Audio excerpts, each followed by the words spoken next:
We're going to talk to Stephen Nasse as he made a surprise turn in the late model stock race, and Caden Kvapil after a controversial night in the pro late models.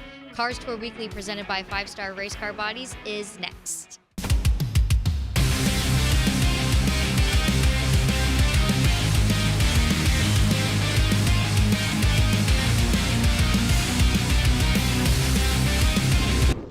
Hey everybody, and welcome back to Cars Tour Weekly, presented by 5-Star Race Car Bodies. I'm Jess, Ballard, joined by JD Bowsher. And JD, last week, you and Zach talked about it on the show, but Tri-County definitely did not lack on things to talk about. Oh, God, no. I really don't know what the hell happened. It was like chaos just totally ensued. We got people wrecking each other, and they're coming back and wreck this person, and then they're fighting in the pits, and people are running across the racetrack. It was crazy, but you couldn't look away. No, no, you're absolutely right, and more on that later, but we're glad to have 5-Star Race Car Bodies as this week's sponsor on Cars Tour Weekly. Dirt or pavement, late models to street stocks, and everything in between, 5-Star Race Car Bodies are the folks to talk to if you are in the market for a new body or body parts. It's time now to take a break, but when we come back, we're going to talk to Stephen Nasse after a top 5 finish at Tri-County, and of all things, a late model stock. You're watching Cars Tour Weekly, presented by 5-Star Race Car Bodies.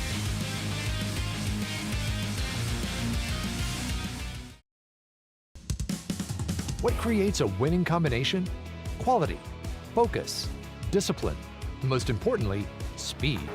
At Pepperjack Kennels, we provide exceptional water and land training services for hardworking retrievers. From leading in the field to leading on the track, together we establish winning dogs and a winning team. Devoted to retrievers and motorsports, we are Pepperjack Kennels. Visit us online to learn more.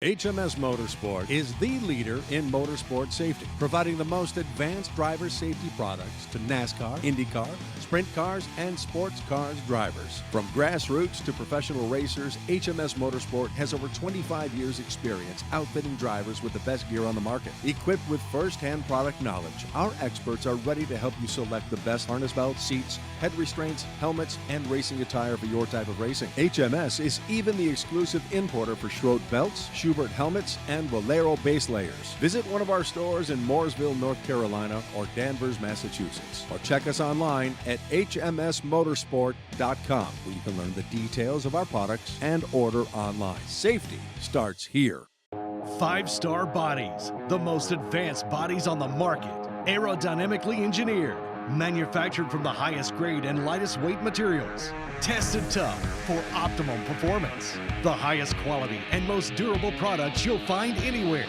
Our products help racers around the world reach victory lane. Winning never looked so good. Faster, lighter, stronger, better. 5-Star. Don't miss the 21st annual John Blewett III North-South Shootout in memory of Charles Kepley at Caraway Speedway, November 2nd through the 4th, plus championship races for the Cars Tour Late Model Stock and Pro Late Models.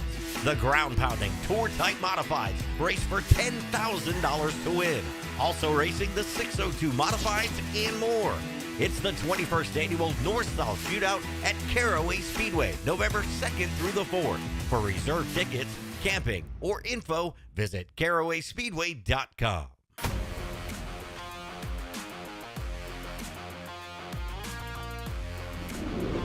Welcome back to Cars Tour Weekly, presented by 5-Star Race Car Bodies. And what a surprise, Stephen has joined us in the studio. I'm just kidding. Stephen couldn't make it on the show, so we have Alan to fill 6 minutes. Yeah, let's hope he never gets cursed to look like this. Oh, I don't know.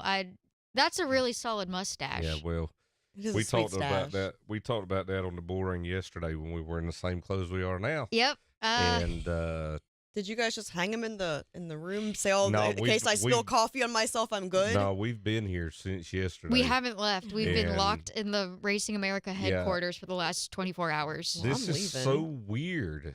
I feel like Charlie's Angels here with the two of y'all. Alan's Angels. Oh, that's exactly what we were thinking too, Alan. Zach's Angels. Zach's Angels. That weird guy that assigns them stuff to do. You just look like Dr. Phil. Oh. Anyways, okay, back to the Cars tour. Yeah. So Alan, Mhm. thoughts? I mean, gosh, there's so much to cover here. What was I was gonna ask Steven. Well, I'll get your thoughts on Steven. So I really didn't see this. I want to say I didn't see it coming, Steven, running this late model stock. However, when you step back and think about it, we've talked to him a lot on the Bull Ring about like his plans for his program and what they're wanting to do there. I guess it kind of did make sense for them to step into something else, especially, you know, he likes to win, he likes to be on top, he likes to be the star. The Cars tour is producing great racing, and obviously he wants to be part of it. Yeah, and you know the thing about it is racing with Anthony Campy now. It does free up his operation to Yes.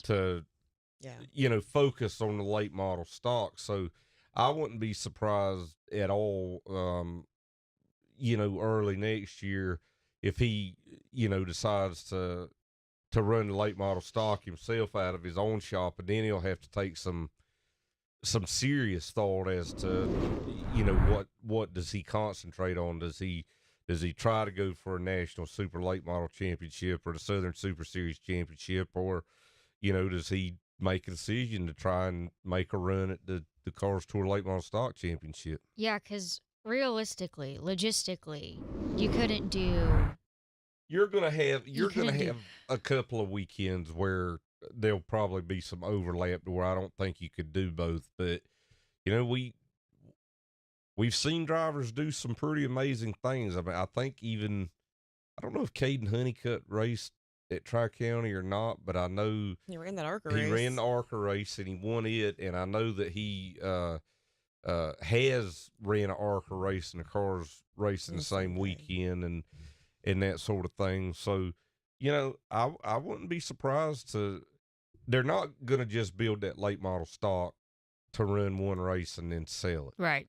And to go out there and to get a top 5 finish, not really look into it, because as wild as the pro late model race was, the late model stock race really was a lot more tame. It was so calm. Yeah. And, you know, he goes out there and he races, you know, lap after lap after lap, you know, against Bobby McCarty, and the two of them showed a lot of mutual respect towards one another. So, there's a lot of things that would make you think that he's definitely going to do more with that late model stock, I would think. He'd be stupid not to. If you are trying to showcase your talents, move up, go do other things, why would you not come to the car store? That's where everybody's looking right now. So you'd be dumb not to come run multiple car store races next year. Yeah. And it just opens up, you know, it opens up more options because, you know, the late model stock and the super late model are so different that, you know, you hear about seat time all the time, and these guys just want to race as much as they can. So, you know, maybe it's a trend where you see, you know, a few more super late model guys build late model stocks. You know, Bubba Pollard's ran at Martinsville some and things like that. So, you know, maybe it's the start of something. Yeah. It was just an interesting. I think that was really fun for the fans, and obviously as a driver, they're all crazy enough to run both as much as they can. It would just be a matter of logistics. Can you be in two places at once in terms of a championship? But Does he have a helicopter?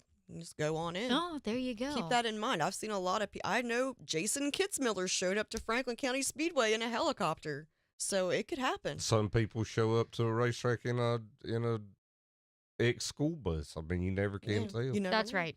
We've seen crazier things. Well, yes, we have.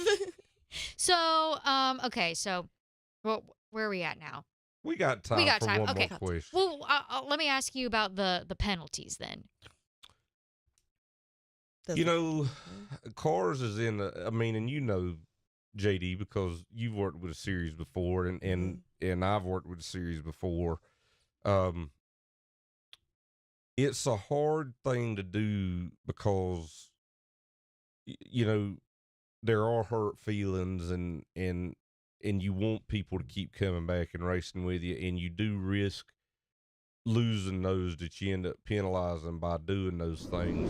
But more times than not, the folks that race with you gain more respect from you if you do step up and take those hard decisions. And then the bigger picture, it is a better thing. And we talked about it a little bit, but that was very much out of character for Katie based on what we've seen from her. She'll learn a hard lesson from this, but it probably won't be the hardest lesson she learns in racing.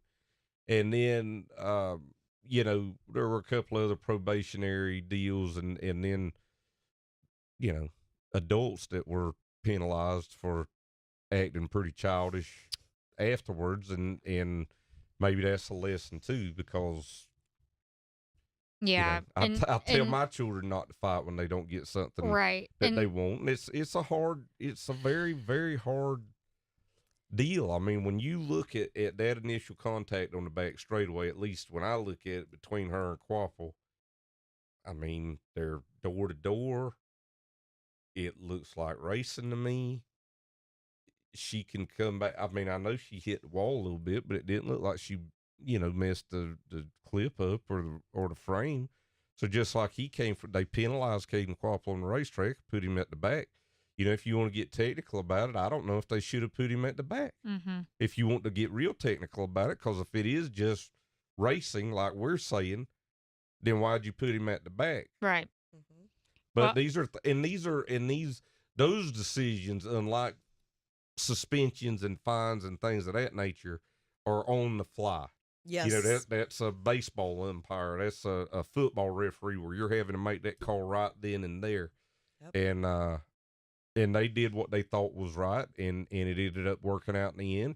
And I think they did the right thing by penalizing Bowsher for spinning Higgins. Mm-hmm. I mean, that was a little bit more cut and dry, and I think they did the right thing. And these kids have got to learn some very hard lessons whenever they get into late models, because a lot of these Legends races are clown shows. Mm-hmm. And they let them go out there and run over each other to go out there and get a trophy, or to tear their cars up so they can buy more parts from them, or whatever it is. And that's not realistic. Yeah. I think, and I know, JD, you'll have an opinion, but I think we should remember a few things. All the drivers that got penalized, they're all drivers that we know are good kids and nice kids, and they're not our usual suspects with the penalties and all that good stuff. These are developmental series. Sometimes we forget that because the racing's so great, but they are kids. And then what gave me the biggest ick was the adults. Right. I mean, but then you get into how soccer moms and baseball dance moms and you get into that stuff, and you get passionate about it. And Hampton plays flag football, and I bet you're a nightmare. I'm just kidding. A lot more than I thought I would be, to tell you the truth. But I haven't been fined or put on probation for many of these games yet. Well, yeah. Yet. And for that, we are proud of you. Yes. Well, coming up next, we are going to take a look at the wild highlights from a crazy Saturday night from Tri-County. And later, we are going to hear from the Pro Late Model winner, Caden Kvapil. More Cars Tour Weekly after this. It's the biggest racing show of the year, Friday through Sunday, November 3rd through 5th at Nashville Fairgrounds Speedway. 6 fast-paced divisions of racing on the quarter-mile Friday night, pole qualifying and 3 big feature events Saturday night, and the Curb Records Big Machine Vodka Spike Coolers All-American 400 on Sunday afternoon. Racing starts at 6:30 Friday, 5 o'clock Saturday, and 1 o'clock Sunday. Tickets available at Nashville Fairgrounds Speedway.racing or at the gate on race day. It's the 39th All-American 400 weekend, Friday through Sunday, November 3rd through 5th. Get your tickets now. 5-star bodies, the most advanced bodies on the market, aerodynamically engineered, Manufactured from the highest grade and lightest weight materials. Tested tough for optimum performance. The highest quality and most durable products you'll find anywhere. Our products help racers around the world reach victory lane. Winning never looked so good. Faster, lighter, stronger, better. 5-star. Builders ready? Yep. Good deep breath. Yep. Breathe.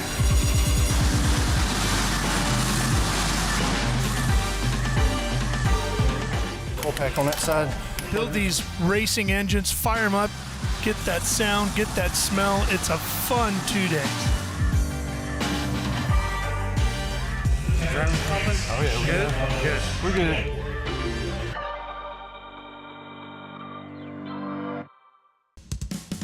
What creates a winning combination? Quality, focus, discipline, and most importantly, speed. At Pepperjack Kennels, we provide exceptional water and land training services for hardworking retrievers. From leading in the field to leading on the track, together we establish winning dogs and a winning team. Devoted to retrievers and motorsports, we are Pepperjack Kennels. Visit us online to learn more.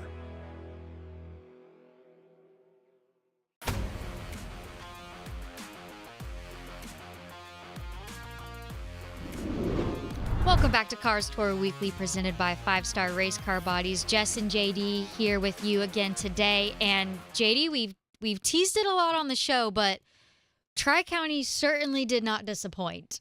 No, it did not disappoint. We have so much ground to cover. I hate this is only half an hour show, but we got a lot to get to here. Well, let's start with the pro late model highlights from Tri-County with Gavin Bowsher and Nick Loden on the front row. Loden, the winner at South Boston, leads until he's passed by Katie Hedinger on lap 35.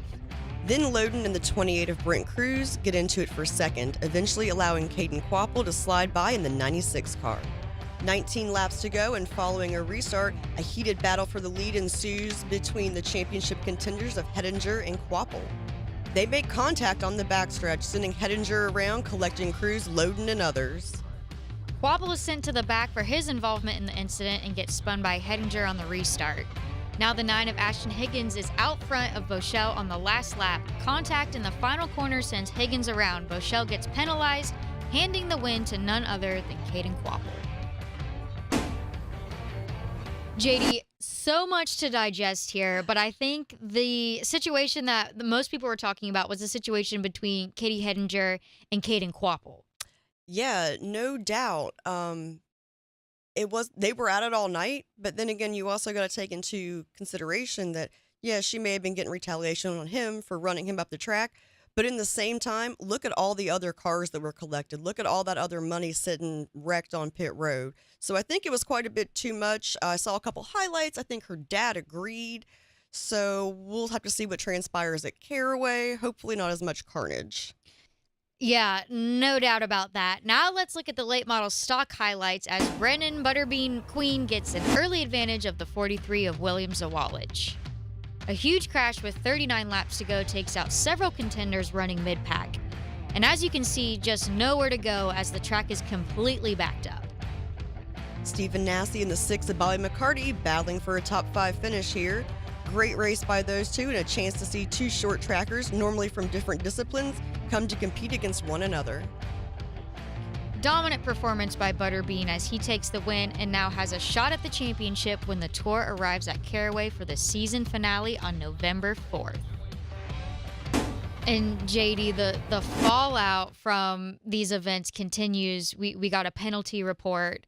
Probably the biggest penalty in that whole report is for Katie, who is going to have to sit out the season finale, and being in the championship standings, that's huge. Yeah, if Caden would have went out and ran bad and she could have won or something, she probably could have wrapped up that championship, but now she's suspended, so that's just not going to happen. So there's that. And then Gavin Bowsher is on probation. Ashton Higgins is on probation. So everybody just better watch their P's and Q's at Caraway. Yeah, thanks, JD. When we come back, we are going to talk to Caden Kvapil about his interesting night at Tri-County. That's next when Cars Tour Weekly, presented by 5-Star Race Car Bodies, is back.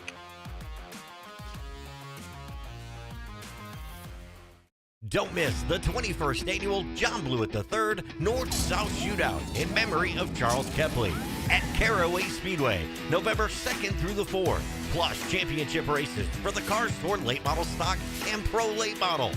The ground-pounding Tour-type modifieds race for $10,000 to win. Also racing the 602 modifieds and more. It's the 21st annual North-South Shootout at Caraway Speedway, November 2nd through the 4th. For reserved tickets, camping, or info, visit carawayspeedway.com. Get up on your feet, race fans. Can you believe it? Right now, racing, in my opinion, is as healthy as it's been in the last 15 to 20 years. Just wanted to make that first lap. Go!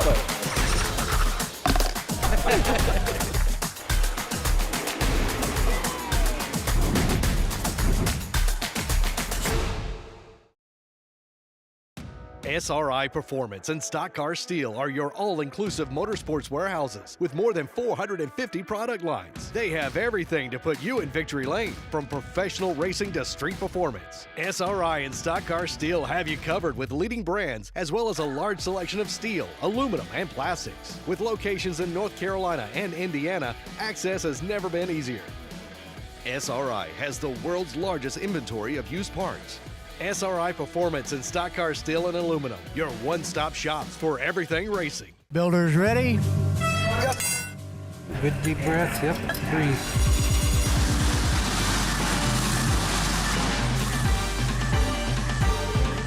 Full pack on that side. Build these racing engines, fire them up, get that sound, get that smell. It's a fun 2 days. Oh yeah, we're good. We're good.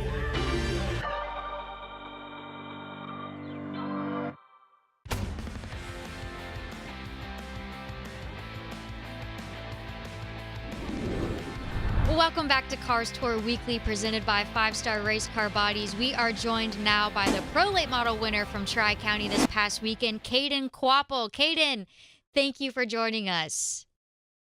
Yeah, I appreciate it. Thanks for having me on. I was just on here, I think, a couple of races ago after the last Tri-County one, so it's good to be back on after getting another win at Tri-County, and then obviously me and Carson both won them all so far for the pros this year because he ran the first one and got the win in that one, so pretty cool. Tri-County is definitely one of the best tracks I feel like we've been to. Nicest facility for sure. Really up there with Sobo, I feel like, so nice track. Yeah, for sure. But this trip to Tri-County was especially exciting. And take us through the race from your seat. So start from the beginning, the first incident, and then we'll get to the finish. Yeah, it was definitely intense, to say the least. A lot of action for sure. I started obviously in the back. I was up to, I think, third or fourth.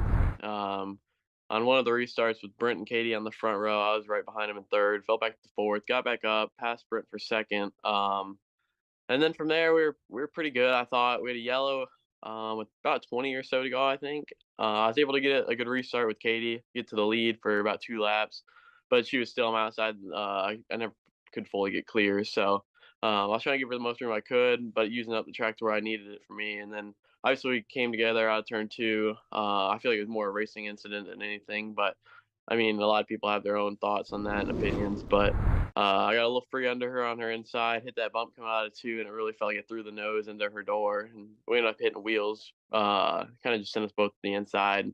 Obviously she got the worst end of it with everyone else that was involved, as she got hooked from behind or spun and then got hooked, and a lot of people got wrecked in that incident. But I definitely intentionally do that. Obviously it might look like it, but it was just more of a racing incident from my perspective that I felt like.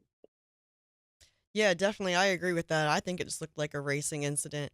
So we get all that straightened out. We're going back green. You're sitting in third, and you're watching these 2 in front of you. What is going through your mind when you see these 2 bumping and banging and wrecking? I mean, honestly, I feel like at that time they were probably a half straight or straight ahead. I couldn't really see them much, and I was focusing on getting the most spots I could. Obviously, we were back restarting. I think it was 9th with 12 or like 8 to go or something like that. Around there, we were back in the 5th row, I think, restarting. So I was trying to get as many spots as I could. I was racing side by side for third, coming to the white, and then going into three, I barely had a nose ahead on Chase Berta for P3. So I was mainly just focused on getting the next position. Obviously, all the positions matter for points. And then my spotter told me coming out of four to go low, because they were wrecking. And I had no clue what really happened other than I saw Higgins back in the fence. So I figured him and Gavin somehow got together. I didn't really see it till after the race, obviously. But coming out of four, I had no real clue at all that it was intentional or whatever. And then next lap run, my pace lap, just cool down lap, they told me I was in victory lane because they were disqualifying 25. So a lot happened. I was kind of confused. I had asked him like twice if it was actually me that won or not. So it was a little bit hectic. Yeah, well, I mean, you'll hear drivers say like, "Oh, I hate to win this way, but what?" I don't think that should be the case because in short track racing, you got to put the whole thing together, and part of that is keeping your nose clean. And when things like this happen, you got to capitalize. And it sounds like your spotter had you covered. You guys were in good shape. You stayed out of the mess, and I think a win by disqualification in my book is a win, and it's got to feel just as good as any other one. Yeah, for sure. I mean, I classified it as a normal win for us. Obviously, it was really important to me because we started almost, I think it was dead last actually. So I had no real thoughts going into it that we would end up in victory lane. I knew we had a really good car because we felt like really good throughout practice, doing race runs, and the qualifying effort we had just wasn't what we were expecting. Obviously, we were still feeling pretty good about the race car for the race, but just I knew once I got to the top 7 or so, it was going to start getting a lot more difficult with the cars around me, the quality of cars and the speed they had in them. So I didn't know. I felt like once I got to third, that was probably going to be all I could get. I didn't really think there was going to be any chance to even go for the win. And especially at the end when we had to restart in the back with only 10 or so to go, I figured I was only going to be able to get back up to maybe 5th or so. But coming out of 4 and 3rd, I was still pretty happy with it. Obviously a good points race for us. And then all of a sudden the incident between 1st and 2nd happened, was able to secure the win for us. So it felt really special to me. Obviously our team was really excited in victory lane from all the emotions and everything that happened. It's kind of unbelievable. Yeah, I'd be excited too. I mean, your car in victory lane, that poor thing, she's a battleship. But you're going into Caraway. Katie's now suspended. So does that take some pressure off you going into Caraway, or are you still going in with the same mentality? I mean, a little bit of both. I'd say I go in more with the same mentality as I have in every other race. Obviously, it's just, in my book, another race that we can go win. Obviously, the first Caraway race in June, I think it was, we were really good there and picked up the first one of the year. So going back, I feel like we have a really good car, and we're going to go in for it just how we should last Tri-County and every other race we've been to. Obviously, it's going to go as hard as we can for the win and hopefully stay out of trouble. I'm not sure who's going to be in the car for them or what's going to be going on, but just stay out of trouble the best we can, finish the race, and should just be able to lock up the championship from that. But I'm really looking forward to Caraway. It's a really good track for us. Last year, I was really good. This year, we've got the win already in the only race they've had. So going back, I kind of expect to have a good finish and a good car to compete for the win. That's kind of how we're going to go into it. Well, an exciting weekend for sure at Tri-County, but it definitely did not overshadow the great run you and your team had. Congratulations, and thanks for taking time today to chat with us. Yeah, thank you. I appreciate you guys having me back on, and hopefully we can be on for the weekly show after Caraway, the last race of the season. No doubt. See you then. Yeah. Well, when we will wrap up another episode of Cars Tour Weekly right after this.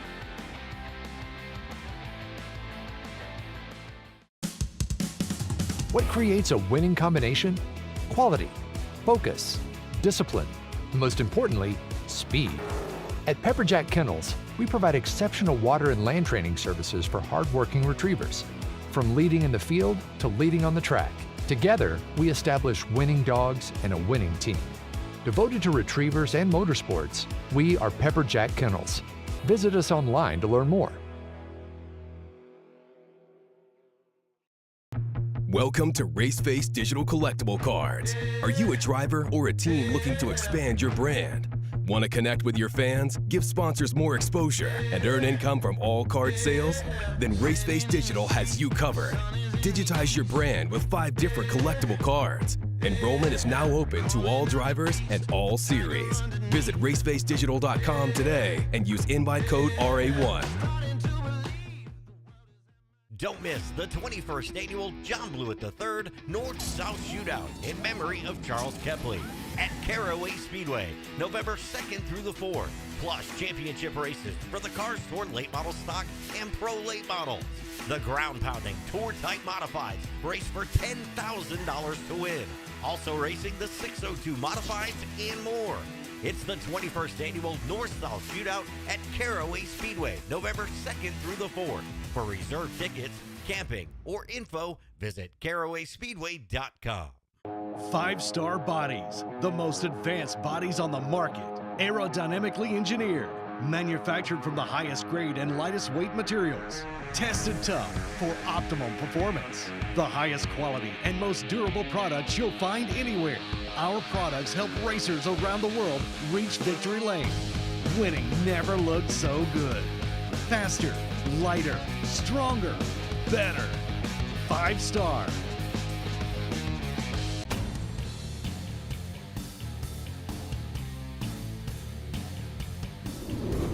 The Cars Tour is off this weekend, but up next for both the Pro Late Models and the Late Model stocks will be the season finale November 4th at Caraway Speedway as part of the North-South Shootout. Yes, I'm excited because I haven't been to a North-South Shootout since it was at Concord, so we all know how long that was, but it's going to be fun, it's going to be exciting, and we're going to crown some champions. Well, we want to thank Caden Kvapil and, of course, our very own Alan Dietz for joining us today. And remember, for replays of the show, visit racingamerica.tv and be sure to check out Racing America's 24/7 channel free on connected devices. And don't forget about racingamerica.com and all of our social channels for any breaking news from the Cars Tour, NASCAR Cup Series, and everything in between. And stay with Racing America and join Rodney Rodriguez for Dirty Air coming up next. For JD Bowsher, I'm Jess Ballard saying thank you for joining us on another episode of Cars Tour Weekly.